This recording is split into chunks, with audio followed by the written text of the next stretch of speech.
Rabbi auzi'ni, ya Allah lapangkan dadaku, an ashkur, untuk mensyukuri ni'mataka allati an'amta alayya, nikmat-nikmat yang telah Kau berikan kepadaku, wa ala walidayya, dan kepada kedua orang tuaku, wa an a'mala salihan tarda, ya Allah bimbing aku untuk terus melakukan amalan-amalan saleh yang Kau ridhai. Bayangkan, tanpa bimbingan Allah kita nggak bisa berbuat amal saleh. Sudah berniat mau berbuat amal saleh, belum melaksanakannya sudah banyak halangan yang menghalangi kita. Artinya apa? Kita nggak bisa tanpa taufik dari Allah. Kita tidak bisa melakukan kebaikan-kebaikan tanpa ada taufik dari Allah. Tugas kita ini hanya berusaha. Besok insya Allah saya mau begini. Insya Allah ya. Selesai apa enggaknya tergantung Allah takdirkan apa tidak. Maka dalam surat An-Najm Allah mengatakan wa alaysa lil insani illa ma sa'a. Manusia tidak akan mendapatkan apa-apa selain apa yang diusahakannya. Wa anna sa'yahu sawfa yura. Usaha-usahanya itu pasti akan dilihat oleh Allah Subhanahu wa taala. Tsumma yujzahul jazaa'al awfa. Kemudian dia akan dikasih pahala oleh Allah dengan pahala yang paling sempurna. Maka di sini para dimaji Allah Subhanahu wa taala, tugas kita sebagai manusia berusaha. Maka bila ditakdirkan oleh Allah, alhamdulillah. Kalau kita dapat melaksanakannya, alhamdulillahilladzi bi ni'matihi tatimmus shalihat. Kalau tiba-tiba sudah berniat tapi kita tidak mampu melaksanakannya, Allah belum mentakdirkan kita, maka kita ucapkan alhamdulillah ala kulli hal. Ya, tadi sudah berniat mau naik haji tapi uangnya tak cukup. Ya, alhamdulillah ala kulli hal. Artinya tetap kita mengucapkan alhamdulillah. Ini yang Allah Subhanahu wa taala, kita mohon kepada Allah Subhanahu wa taala agar kita diberikan kelapangan untuk mensyukuri nikmat-nikmat yang telah Allah berikan kepada kita dan kepada kedua orang tua kita, dan kita mohon kepada Allah agar Allah bimbing kita untuk terus melakukan amalan-amalan saleh. Taqwa yang diridhai oleh Allah.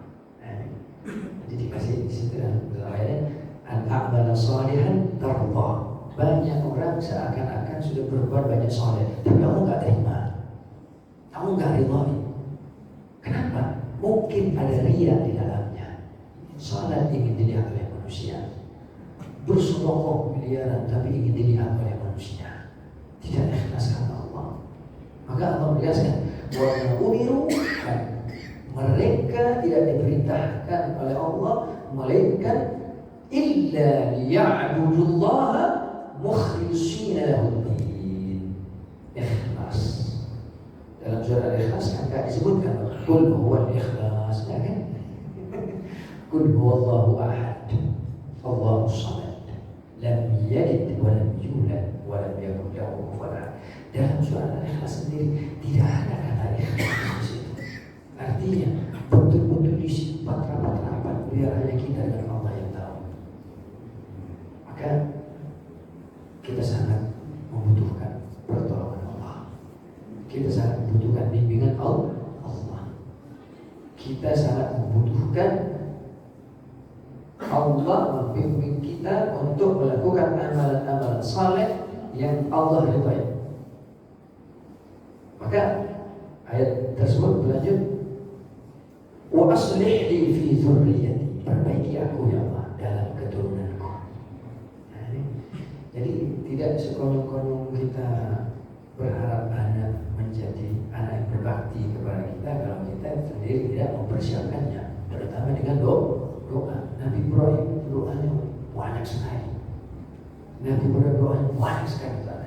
Jadi doa itu penting kan? Kita meremehkan doa ini.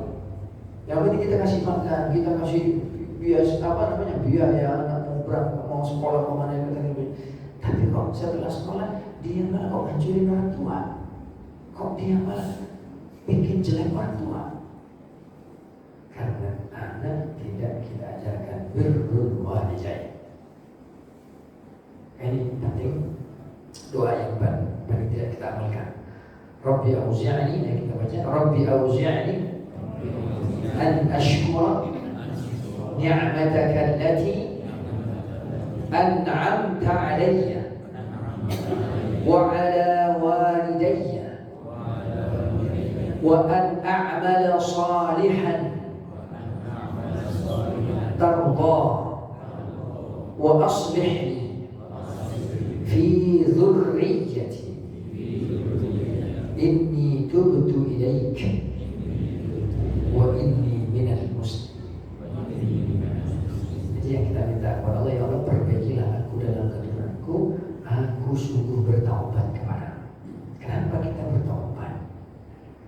Ada seorang hamba yang merasa tidak perlu bertaubat. Alhamdulillah, itu artinya sombong. Kalau sudah ada kesombongan, Bapak kok nggak taubat? Ngapain saya mau bertaubat Pak Ustaz? Saya kan nggak punya salah. Astagfirullahaladzim. Seseorang ketika sudah merasa tidak punya salah, pada saat itu dia sombong di hadapan Allah SWT. Dan Allah tidak akan terima orang sombong itu. Dan Allah tidak akan pernah memasukkan seorang hamba yang di dalam hatinya masih ada sebesar biji atom kesombongan. Apa kata Rasulullah? La yadkhulul jannah. Allah, ketika Rasulullah menggunakan kata lan, ini sekarang Rasulullah menggunakan lan. Kata lan ini artinya beda dengan la kan? Kalau lan tidak, betul ya? Kalau lan tidak. Tapi kalau Allah mengatakan lan, berarti sungguh tidak akan pernah sama sekali. Apa kata Rasulullah? Lan yadkhulul jannah, tidak akan pernah sama sekali masuk surga. Man kana fi qalbihi, siapa yang ada di dalam hatinya mithqalu dzarratin minal kibar. Siapa yang ada di dalam hatinya sebesar biji atom kesombongan. Kita nangis kepada Allah, ya Allah, jangan sampai kau tanamkan sebesar biji atom kesombongan dalam diri hamba, ya Allah. Jangan kau jadikan hamba yang sombong kepada istri hamba, kepada suami hamba, kepada anak-anak hamba, kepada siapa saja yang ada sekarang. Angkatlah sebesar biji atom kesombongan di dalam diri hamba, ya Allah. Karena kalau kau biarkan sebesar biji atom kesombongan dalam diri, Nabi-Mu menyatakan tidak akan pernah masuk surga siapa yang ada di dalam hatinya sebesar biji atom kesombongan. Ayo Pak, siapa yang bisa melihat sebesar biji atom kesombongan? Tidak ada. Saya pun tidak bisa melihat sebesar biji atom kesombongan yang ada di diri saya ini. Tidak bisa melihat. Hanya Allah. Maka kita sangat membutuhkan Allah. Kita sangat membutuhkan Allah. Disinilah Al-Adabul Mufrad punya peran. Maka kita susun adab-adab kita kepada Allah Subhanahu wa Ta'ala. Karena setelah sholat berbakti kepada kedua orang tua. Kemudian yang ketiga qultu sumayqan thumma al-jihad fi sabilillah. Pengertian jihad kita selamanya seperti apa? Kita sekarang nggak bisa berjihad Palestina. Ya, itu baru jihad kecil, Pak. Itu baru jihad kecil. Ada jihad yang lebih besar. Jihad itu kan artinya jahada, bersungguh-sungguh.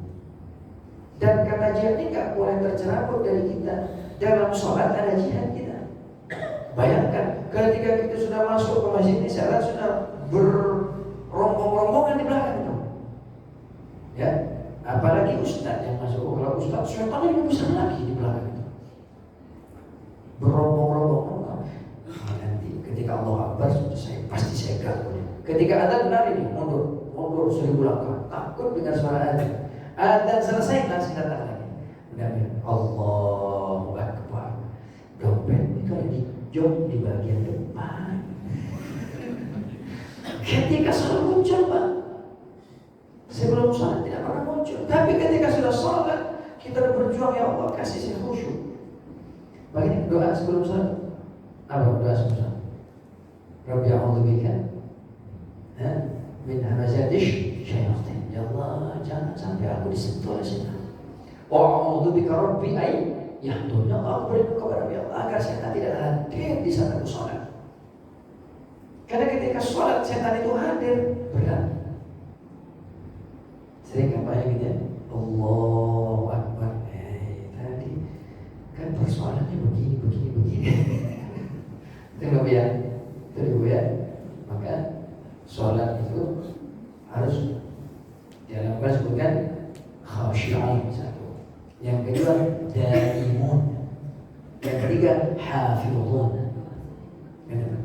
Ya, sering dengar kan? Berkaitan dengan salat itu yang pertama adalah khashi'un, yang kedua daimun, yang ketiga hafizun. Hafizun artinya itu menjaga. Daimun mudawamah, terus menerus. Kemudian khashi'un, khusyuk, tunduk patuh pada Allah. Ya, kalau kita tidak punya tiga hal ini, ya salat kita Allahu Akbar, besar, ya ingat apa aja macam-macam. Kadang kalau Umar bin Khattab, saya menemukan solusi dalam salat. Kadang kita ketemu masalah, solusinya dalam salat. Kalau kita mau solusinya, langsung fokus lagi pada salat. Biar nanti solusinya dikasih setelah salat. Nah, kalau dikasih di saat salat, kemudian kita menikmati, kan hilang bacaan salat kita kan. Kita punya masalah, Allahu Akbar, ini solusinya begini. Kadang bisa jadi itu, ya bisa jadi itu dari setan yang sedang menggoda kita agar kita tidak fokus di saat sholat. Ini penting. Pertama, sholat pada waktunya. Yang kedua, berbakti kepada orang tua. Yang ketiga, jihad fisabilillah. Jihad fisabilillah artinya bersungguh-sungguh di jalan Allah. Dalam apa? Dalam apa saja. Bahkan ada riwayat sebutkan, raja'na minal jihadil asghar. Kami baru pulang dari jihad yang paling kecil. Jadi perang itu yang paling kecil. Makanya di Gaza tuh nggak ada kalah-kalahnya. Udah dibombardir kan sampai sekarang. Kalah enggak, malah menang. Betul atau tidak? Yakin apa tidak bahwa saudara kita itu menang? Harus yakin. Untuk janji Allah pasti akan memenangkan orang beriman. Sekarang itu lari-lari. Ya kan? Lari terbirit-birit sudah lengkap, senapannya lengkap, lari terbirit-birit, terkencing-kencing. Kenapa? Allah akan menolong hamba yang beriman. Kenapa? Karena orang beriman itu punya satu amalan yang tidak dimiliki oleh apa itu? Jihad. Bersungguh-sungguh di jalan Allah. Kami baru pulang dari perang yang paling kecil. Ilal jihadil akbar, menuju jihad yang paling besar. Apa itu? Jihadun nafs. Berperang melawan hawa nafsu yang ada pada diri kita. Maka kita harus menjadi pribadi yang cerdas. Kata Rasulullah, al-kayyis, cerdas. Dalam momen yang lain, al-aqyas. Jadilah ada orang yang cerdas. Kemudian dalam momen yang lain, kata Rasulullah, mereka adalah orang-orang yang paling cerdas. Al-aqyas. Beliau menyebut 3 kali. Siapa itu Rasulullah yang kau sebutkan itu? Disebut sebanyak 3 kali. Paling cerdas. Siapa? Yang pertama, aktsaruhum lil mauti dzikra, yang paling banyak ingat kematian. Kadang kita kalau sudah megang jabatan, megang harta, kan lupa mati. Betul tidak?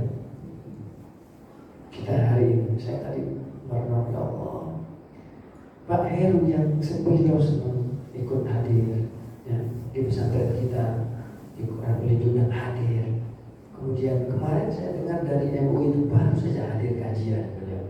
Pagi ini nggak sakit apa meninggal. Beliau DKM Masjid Nurul Jannah. Allah Akbar. Berarti kita harus jadi orang yang paling cerdas. Orang yang paling cerdas ini paling banyak ingat kematian. Aktsaruhum lil mauti dzikra. Yang pertama. Yang kedua, asyadduhum lima ba'dal mauti isti'dada. Paling dahsyat persiapannya, paling hebat persiapannya untuk setelah kematian. Bagaimana? Ya kita sholat karena Allah. Untuk apa ya nanti? Mudah-mudahan saya nanti bisa datang malaikat mungkar nakir marrabbuka. Ini tidak dijahit, tidak seperti dijahit. Memang kita bisa hafal, bisa kita hafal. Tapi bisa tidaknya kita membuka lisan kita ini kan hanya Allah yang mentakdirkan nanti. Ada syarah marrabbuka Allah Rabbi, wa man nabiyuka Muhammadun nabi, wa ma imamuka al-Qur'anu imami, wa ma qiblatuka al-Ka'batu qiblati. Itu bisa dihafal. Bahkan sekarang sudah menjadi lagu Allahu Rabbi wa Muhammad nabi wal Islamu dini wal Ka'bah qiblati wal Qur'an imami wal Qur'an imami wa kadzal muslimun akhwani. Itu bisa dihafal. Tapi kalau sudah ada di alam kubur nanti bisa pengunjung sudah pergi dari kuburan,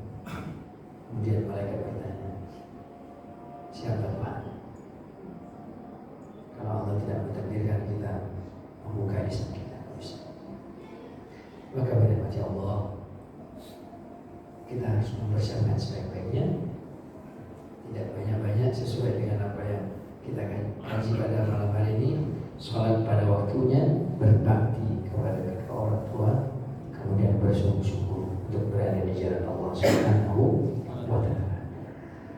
Terakhir, حدثنا آدم قال حدثنا شعبة قال حدثنا يعلى بن عطاء عن أبيه عن عبد الله بن عمر قال رضا الرب في رضا الوالد وسخط الرب في سخط الوالد. Keridhaan Allah ada pada keridhaan seorang ayah, al-walid itu ayah, dan murka Allah itu ada pada murka seorang ayah. Maka ini bahan renang bagi kita sebagai seorang ayah, kita harus menjalankan tugas kita. Seorang ayah itu disebutkan ar-rajul. Ar-rajul itu maksudnya adalah bukan hanya sekedar laki-laki, tapi yang memiliki sifat ar-rujulah, sifat kelaki-lakian, laki-laki yang perkasa. Nah, kalau sekarang banyak dijual obat perkasa. Bukan itu yang dimaksud.